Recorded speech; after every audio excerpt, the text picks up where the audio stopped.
행복한 교회 성도 여러분, 이 영상을 보시는 하나님 나라의 귀한 자녀 여러분, 오늘은 2023년 3월 18일 토요일입니다. 오늘 매일 성경 본문에서는 세 번째 등장하는 비유는 아들의 혼인잔치를 배설한 한 왕을 소재로 하고 있습니다. 잔치에 초대받은 자들은 분명 특권층일 것입니다. 왕은 모든 절차와 예식을 갖춰 초청했고 당일 종들을 보내 초대합니다. 하지만 놀랍게도 거절합니다. 왕의 권위에 심각하게 도전한 그들의 운명은 비참해졌습니다. 왕은 종들을 시켜 내거리에서 평범한 모두를 초대하게 합니다. 마침내 잔치는 손님들로 북적였습니다. 그런데 왕이 예복을 입지 않은 한 사람을 발견했고 그를 내쫓아 엄중하게 심판합니다. 오늘 본문을 나누어 보겠습니다. 마태복음 22장 1절부터 14절, 세 번째 비유, 혼인잔치를 베푼 왕. 천국은 마치 혼인잔치의 초청, 초대받은 자들의 거절과 왕의 반응, 새로운 초청, 예복을 입지 않은 한 사람과 그의 운명. 오늘 본문 마태복음 22장 1절부터 14절 말씀을 듣고 다시 오겠습니다.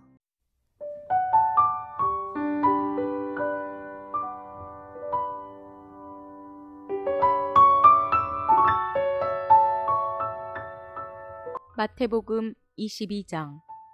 예수께서 다시 비유로 대답하여 이르시되 천국은 마치 자기 아들을 위하여 혼인잔치를 베푼 어떤 임금과 같으니 그 종들을 보내어 그 청한 사람들을 혼인잔치에 오라 하였더니 오기를 싫어하거늘 다시 다른 종들을 보내며 이르되 청한 사람들에게 이르기를 내가 오찬을 준비하되 나의 소와 살진 짐승을 잡고 모든 것을 갖추었으니 혼인잔치에 오소서 하라 하였더니 그들이 돌아보지도 않고 한 사람은 자기 밭으로 한 사람은 자기 사업하러 가고 그 남은 자들은 종들을 잡아 모욕하고 죽이니 임금이 노하여 군대를 보내어 그 살인한 자들을 진멸하고 그 동네를 불사르고 이에 종들에게 이르되 혼인잔치는 준비되었으나 청한 사람들은 합당하지 아니하니 내거리 길에 가서 사람을 만나는 대로 혼인잔치에 청하여 오라 한대 종들이 길에 나가 악한 자나 선한 자나 만나는 대로 모두 데려오니 혼인잔치에 손님들이 가득한지라.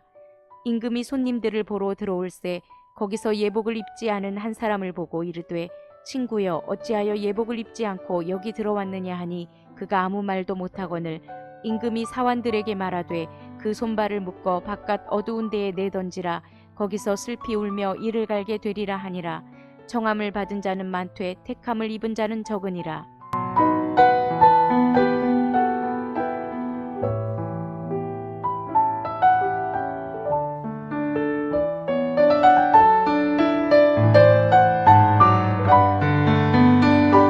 두 아들 비유, 악한 농부 비유, 그리고 혼인잔치 비유가 연속적으로 등장하면서 권위를 두고 예수님과 종교 지도자들 간의 갈등이 심화됩니다.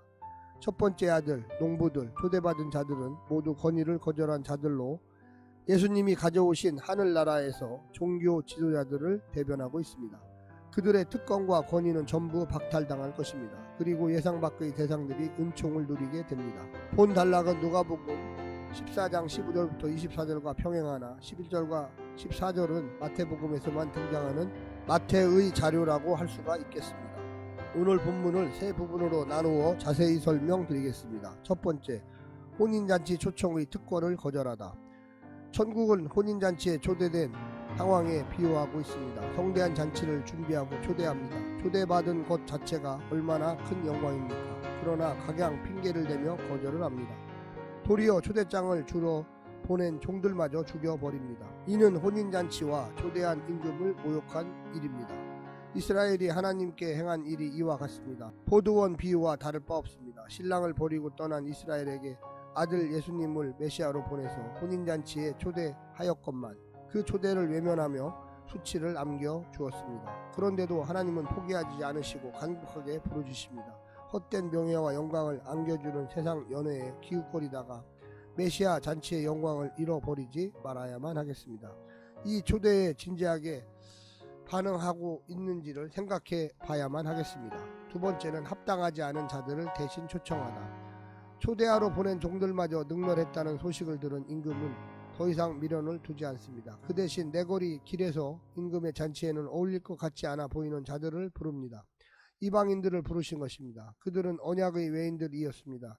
이젠 부름에 응답하는 사람이면 누구나 잔치에 참여할 수 있도록 모든 장벽을 제거하셨습니다.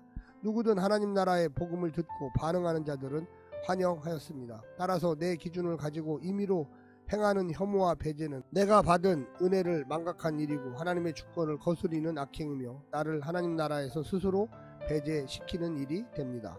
마지막 세 번째는 예복을 입지 않고 온 자들을 쫓아내다. 초청 자체가 구원은 아닙니다. 초청은 물론 은혜로 된 것이고 축복이지만 그 은혜에 합당한 반응도 요구합니다. 악한 자라도 회개하여 천국 규범을 존중하고 예복을 입으면 회개에 합당한 의의 열매를 맺으면 구원을 받겠지만 열매가 없으면 예복을 입지 않으면 처음에 선했던 자라도 버림을 받을 것입니다. 누구든 은혜로 초청을 받았지만 그 은혜가 열매 맺을 우리의 책임까지 면제해 주는 것은 아닙니다. 그 반응을 보면 그가 그 은혜를 어떻게 이해했는지를 알 수 있습니다. 합당한 반응 없이 입술로만 은혜를 고백해도 소용은 없습니다. 그리스도의 의의 옷을 덧입고서 의의 종으로 살지 않고서는 아무도 그 나라에 합당한 백성이 될 수가 없습니다.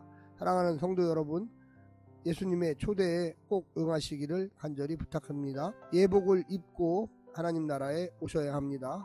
열매 맺는 의로운 삶을 사시기를 간절히 부탁드립니다. 샬롬.